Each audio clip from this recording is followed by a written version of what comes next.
సమాజంలో పరివర్తకు తీసుకుని రావడానికి 5 పనులు మనం చేయాలట. ఆ 5 పనులు ఏమిటంటే సామాజిక సమరసత. సమాజంలో మనందరము భరతమాత బిడ్డలమే.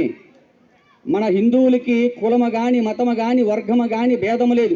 మనందరము ఒక కుటుంబం. సర్వే జనా సుఖినో భవంతు అని అంటాం.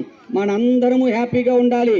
84 లక్షల జీవరాశుల్లో అందరూ సంతోషంగా ఉండాలని కోరుకున్నటువంటి పక్షం ఏదైనా ఉందో అది హిందువులు. కాబట్టి సామాజిక సమరసత మనం పాటించాలి.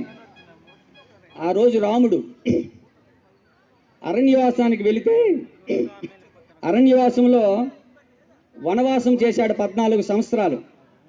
మనందరము కూడా ఆ రాముడి యొక్క వంశానికి సంబంధించినటువంటి వాళ్ళం. ఆ రోజు గుహునితో ఎలాగున్నాడో, ఆ రోజు శబరితో ఎలాగున్నాడో అందరితో సరి సమానంగా చూశాడు ఆ రోజు. మరి ఇంకోటి కుటుంబ ప్రబోధం. మన భారతదేశంలో కుటుంబ వ్యవస్థ అండి. మనకి ఇతర దేశాల్లో వాళ్ళు పెళ్లి చేసుకుంటే కాంట్రాక్ట్ మ్యారేజ్ చేసుకుంటారు. అంటే ఒక 5 సంవత్సరాలు కలిసి ఉంటారు, తరువాత విడిపోతారు. మన భారతదేశంలో కాంట్రాక్ట్ మ్యారేజ్ లేదండి. మన భారతదేశంలో కుటుంబ వ్యవస్థ. మనం అందరము కూడా పిల్లలకు విలువైనటువంటి వస్తువులను ఇస్తున్నాం. కానీ పిల్లలకి ఆ విలువైనటువంటి వస్తువుల కంటే కూడా విలువైనటువంటి జీవన విధానం మనందరం నేర్పాలి మిత్రులారా. అలాగే పర్యావరణం. ఈరోజు చెట్లు నాటాలి. ఈరోజు చూడండి పర్యావరణం ఎంత కాలుష్యం అయిపోతుందో. ప్లాస్టిక్ ఎక్కువైపోయింది, చెట్లు నరికేస్తున్నారు.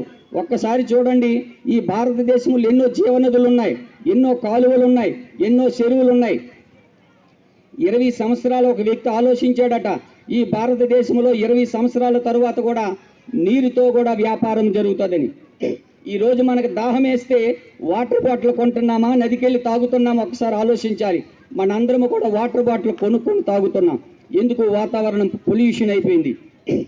రాబోయే కాలంలో కూడా ఈ ప్లాస్టిక్ నిరోధించకపోతే, ఈ చెట్లు మనం నాటకపోతే వాతావరణం